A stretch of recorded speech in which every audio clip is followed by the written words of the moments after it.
মই ইকৰামউদ্দিন আহমেদ। মই জয়ন্তীপুৰ গাঁও পঞ্চায়তৰ আঞ্চলিক পঞ্চায়তৰ সদস্য হিচাপে মই ভাৰতীয় জাতীয় কংগ্ৰেছ দলৰ পৰা মই প্ৰতিদ্বন্দ্বিতা কৰিব বিচাৰিছোঁ। বৰ্তমান মই আজি মোটামুটি এসপ্তাহে ঘূৰি আছোঁ আৰু ঘূৰি মই গম পালোঁ ৰাইজৰ সঁহাৰি যথেষ্ট মোৰ ওপৰত আছে, আমাৰ কংগ্ৰেছ দলৰ ওপৰত আছে। গতিকে মই নিশ্চিত যে আগন্তুক যি পঞ্চায়ত নিৰ্বাচন 11 তাৰিখে আমাৰ যি পঞ্চায়ত নিৰ্বাচনৰ ৰিজাল্ট দিব তাত মই বিপুল ভোটত জয়ী হ'ম বুলি মোক ৰাইজে আশ্বাস দিছে। প্ৰতিদ্বন্দ্বী কিমানজন আছে? প্ৰতিদ্বন্দ্বী 2জন আছে, 2জন মই আৰু একজন আছে। যদি আপুনি জয়ী হয় মানে সমস্যাটো বেছি গুৰুত্ব দিব? আমাৰ জয়ন্তীপুৰ অঞ্চলটো এনেই পিছপৰা, আপোনালোকে জানে। আমাৰ বহুত মানে প্ৰব্লেম আছে, ৰাস্তা ঘাটৰ প্ৰব্লেম আছে।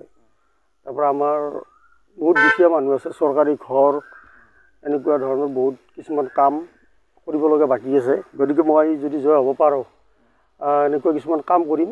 আমাৰ ৰাস্তা ঘাট যিবিলাক বাকী আছে এতিয়াও আগৰ চৰকাৰ যিবিলাক কৰা নাই বা সেইবিলাক মই কৰাৰ চেষ্টা কৰিম। আৰু আমাৰ মানে যিকোনো পৰিস্থিতিত মই ৰাইজৰ লগত থাকিম বুলি মই প্ৰতিজ্ঞাবদ্ধ কৰোঁ। শেষত কি ক'ব অসমবাসীক? কি ক'ব অসমবাসীক?